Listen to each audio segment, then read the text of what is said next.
இன்னைக்கு இந்த கேக்கை பத்தி பேசுறதுக்கு முன்னாடி, இந்த கேக் ஆர்டர் தந்தவங்கள பத்தி தான் பேசப் போறேன். ஏன்னா, நான் வந்து கேக் செஞ்சு குடுக்கலாம். இத ஒரு பிசினஸா பண்ணலாம்னு சொல்லிட்டு பிளான் பண்ணும்போது, ஃபர்ஸ்ட் நம்மட்ட கேக் ஆர்டர் பண்ணவங்க இவங்க தான். இது என்னோட ஃப்ரெண்டு தான். அவங்க வந்து எந்த கேக்னாலுமே என்கிட்ட தான் ஆர்டர் பண்ணுவாங்க.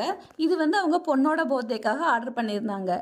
பொண்ணோட ஃப்ராக் இமேஜ் அனுப்பி இந்த கலர்லயே கேக் கேட்டாங்க. நானும் ஓகேன்னு சொல்லிட்டேன். அப்புறம் ஜங்கிள் தீம் அப்படின்னு சொன்னதும் நான் வந்து டாப்பர்ஸ் ரெடி பண்ணிக்கலாம். ஏன்னா எனக்கு ஃபாண்டன் வந்து ஒழுங்கா தெரியாது அப்படின்னு சொன்னேன். அவங்க இல்ல எவ்வளோ அசிங்கமா இருந்தாலும் பரவாயில்ல, நீ வந்து ஃபாண்டன்ல தான் பொம்மை செஞ்சு வைக்கணும் அப்படின்னு சொல்லிட்டாங்க.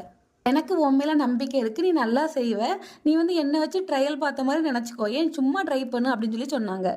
நம்ம ஆல்ரெடி ஒரு ஃபாண்டன் கேக் பண்ணியிருந்தோம். பட் வந்து அது ஹார்ட் ஷேப் மட்டும்னால நான் கட்டர் வாங்கி யூஸ் பண்ணிட்டேன். பட் பொம்மை எதுவுமே செஞ்சதில்ல. இருந்தாலும் இவங்களுக்காக நான் யூடியூப் பார்த்து கஷ்டப்பட்டு இந்த பொம்மைலாம் செஞ்சேன். நான் தான் ஃபர்ஸ்ட் டைம் செஞ்சேங்கிறத என்னாலே நம்ப முடியல.